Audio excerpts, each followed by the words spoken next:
Hello everyone, my name is Marisol and welcome back to another video. So it's been a while since I filmed a video, but I am going to try and film more videos. It should be more easier because the semester is almost over. Thank God. Today is going to be a story time. I'm going to tell you of the time that I got stranded at college for a couple hours, maybe like 4. Usually I'm there for like an hour and a half because I commute. I don't stay at college to sleep or whatever. If you hear background noises, it's my heater and I apologize if that noise bothers you, but I can't do anything about it because it's freaking cold in Pennsylvania. This happened to me about a year ago. It was the second day of college and I very much underestimated the amount of students that were going to be there, especially the first semester. Usually by the second semester, kids drop out and there's a lot more parking spots available. But the first semester, all the parking spots are usually taken. I was having a hard time finding a parking spot.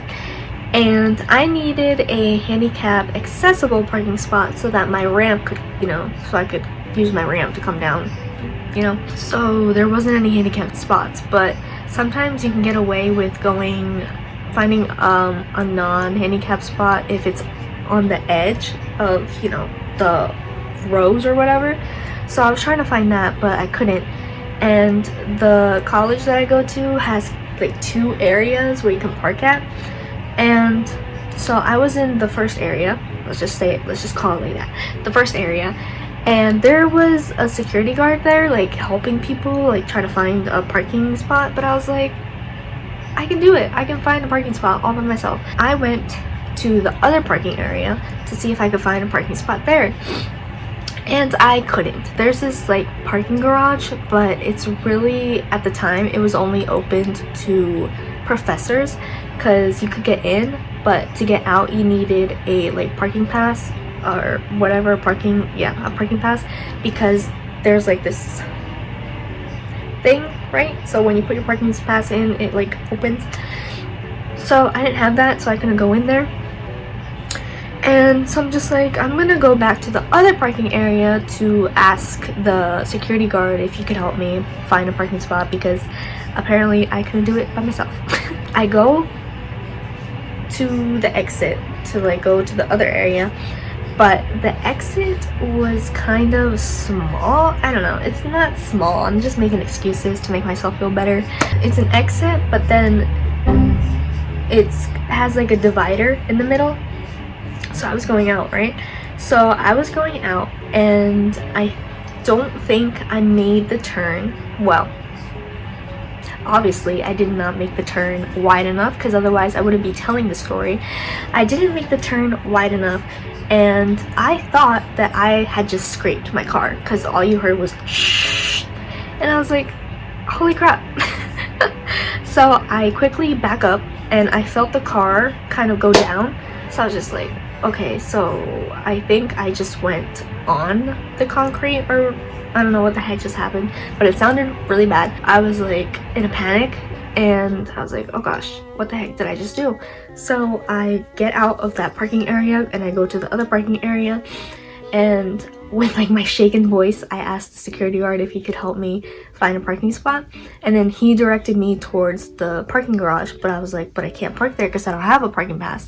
He was like, no, don't worry, just go park in there, and then once you get into the college, go to the front desk, ask the receptionist to print you a parking pass, and then you should be good. So I was like, okay. So I go and do that. I go and park. And at this point, I'm just sitting in the parking lot trying to mentally prepare myself for what I'm about to see of my damage that I did to my car. And I was like, oh my god, what am I gonna do? What am I gonna tell my dad? Like, he's gonna be so freaking mad that I did this to my car. And I wish that was the only problem that I would have had. But it wasn't. It was not. I transferred myself out of the driver's seat into my wheelchair and I go to press the button to open the door so that my ramp can come down, and the freaking door doesn't open. So I'm just like, that's weird. Why is my door not opening? And I think because I was such in like a haze from what I just did, because it was like my first time, you know, going through something like that, like a mini accident, and I was like still shaken up, so I wasn't really like putting two and two together. So I was just like, why is my door not opening? And the thing is, before that happened, I was having issues with my door already. I would press the button to open the door, and the door wouldn't open. It would just go beep beep and it would close. So I'm just like, I thought that's what was happening, but it wasn't. That was that wasn't. So I open it, and then it does that exact same thing. It goes kind of like not even halfway, just like a little bit, and then it goes beep beep and then closes. And I hit it again, and it goes beep beep and it closes. So I'm just like, okay, this door is not opening. I start panicking even more, and I was like, what the heck am I going to freaking do? What the hell we gonna do now? So I texted my brother because he was at the college before me. He had a class before me. So I'm just like, don't go home. I'm in this parking garage. Come help me because my door won't open. So then before he got there, I decided that I would call the AAA company that, you know, I had, because the AAA that I had was kind of different because it's for like disabled people. So basically I could have someone come and get me if my car broke down or something, or if I, like, it had the towing, what's it called? Not feature. What's that freaking called? I guess feature? Like, I had the towing thing.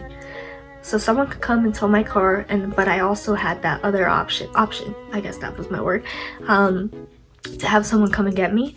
So I called them up and I told them what happened. I was like, I hit the side of my car and now I don't know why my door isn't opening. And they were like, okay, well, we'll send someone to come and get you, and then apart from that, we'll send a towing truck to come and take your car to a dealer to get it fixed. So I was like, okay. So then I tell them my location and everything, and they're like, okay, the towing truck should be there in like an hour. So I'm just like, okay, cool, whatever. And I hang up, and then my brother comes, and then he was like, what happened? And I'm just like, I hit the side of my car, and he forced the door open. I don't think the ramp could still come down, so he manually folded it and then, you know, made it come down. So then at this point I could get out of my car. So then I'm like, oh, he fixed it, you know. But then I get out, and then I go to close my door, and then it won't close. So then, taking a closer look at my car, I noticed that the reason the door wasn't closing was because I dented the, I don't know what you call it. I'll insert like a video here. This area had a bump in it, right? So then my door wasn't closing because that part wasn't straight, so it couldn't like roll over it, basically. And so that's what the issue was. I'm not even gonna bother going to class anymore because I'm so freaking upset that I know I won't be able to concentrate. So I end up not going to class that day, but I did go up to my professor's class after the class was over to like tell her what had happened. I went up and I went into her room, and she was like, honey, you missed class. And I was just like, yeah, I know. And then I told her what had happened, and then like as I finished my sentence, I like started bawling, and then she was like, oh, Marisol, don't worry, like cars are replaceable, like just the only thing that matters is that you're okay, like just like, you know, don't cry about it, like don't worry. But I was just being over dramatic. I'm like so stuffy right now. Do I sound stuffy? I'm pretty sure I sound stuffy. So I go back down to where my car is to wait for the towing company, and they're not coming. Like the hour passes, and I'm just like, aren't they supposed to be here right now? They said they were only like a couple miles away, so they should be here by now. So I call them back, and I'm just like, where are you guys? And the lady was like, oh, he's running a little bit late, but don't worry, he'll be there in an hour. So I'm just like, okay, like I already waited an hour, what's another hour? So I'm like sitting there Barbecue sauce on my titties. So I'm sitting there, barbecue sauce on my titties. I'm waiting for the towing truck to come, and this guy comes in like this kind of bus car kind of thing. It wasn't like a car, but it wasn't a bus either. It's kind of like a hybrid of the two.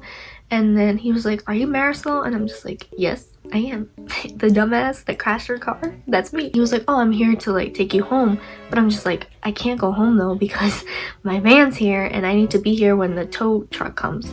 And he was like, "Oh, but like I was sent to come and get you. So like if you're not gonna come with me, then I have to leave." So I'm just like, "Oh." I was like, "Okay." He's like, "Well, when the towing company comes back, you know, you can call us back, and then I'll come and get you." So I'm just like, "Okay."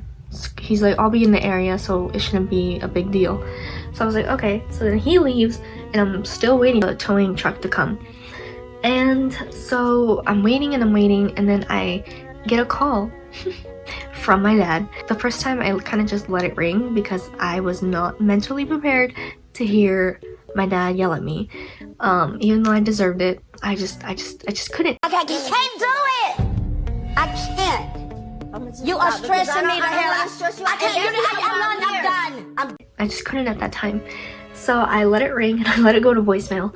And then he calls me back again. And then that time I was just like, I should probably pick up. So I pick up, and then he was like, "Where are you?" And then I told him I'm at college. My car, I can't get in my car because I hit it because I'm a dumb bitch. So then he ended up coming to my college, and he got the car out of the parking garage. Oh, you know why? Oh my god, I just remembered why I couldn't leave. Because I needed that parking pass.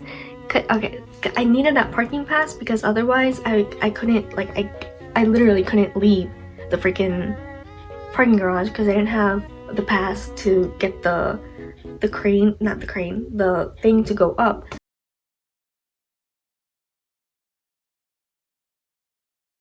So I was waiting for my freaking parking pass. That's why I couldn't leave it.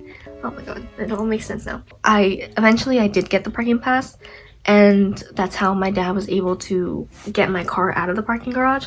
So then I'm just like, okay, now I can leave, you know? Like, I don't need to wait for the towing company anymore. But by this time, like 3 hours have gone by already, and I'm just like, I just want to leave freaking college. I don't want to be here anymore. And then I called the towing company back again, and I'm just like, "Where are you guys? I've been waiting so freaking long and you guys aren't coming." Turns out he was like 30 some miles away, and I'm just like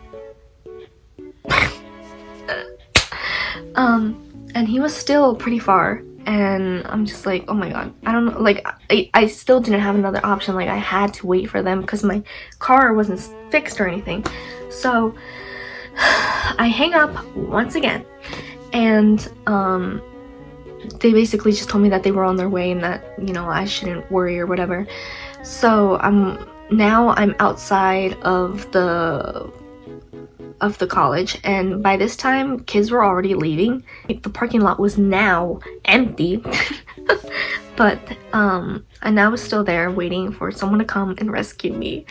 But the guy that the first time, the guy that was gonna come and take me to my house, he came back and he was like, "The towing company isn't here yet?" And I'm just like, "No." So he was like, what's wrong with your car? Like, maybe I can like take a look at it or whatever. So my dad, you know, went to show him what was wrong, and he was like, "Oh, I think I can fix that." So he goes to his bus truck hybrid car, whatever, and he brings out like a crowbar. I think it's a crowbar. He brings out a crowbar, and then he basically straightened out the bump, and then the freaking door closed. Yep, the freaking door closes, and I'm just like, wow. Could have done that 3 hours ago, but you know what? It's okay. It's okay. So then he gets the door to close, and I'm just like, oh my god, I'm free. I can go home. So then I call back the towing company, and I'm just like, I fixed my car. I don't need that guy to come anymore. And I kind of felt bad because he was probably already almost there. Or who knows, honestly, who knows? He was probably almost there, and I canceled on them, but you know what, whatever. So then I get in my car and I take my car to the dealer by myself so I can get it fixed. They charged me $80 to flatten out the bump even more because it wasn't properly, obviously it wasn't properly fixed because the guy just improvised. And then my car had a recall, and that's why the door wasn't working previously, before the incident happened. So then I got a recall fix for free. And yeah, that was basically it. I learned my lesson to make wider turns. I wouldn't say it was the worst day of my life, but I would definitely not want to relive it. If you like this video, give it a thumbs up. I'm going to try to film some more videos because now I'm gonna have time to edit and do all that stuff. Until then, subscribe, turn on post notifications, and I'll see you next time for my next video. Bye!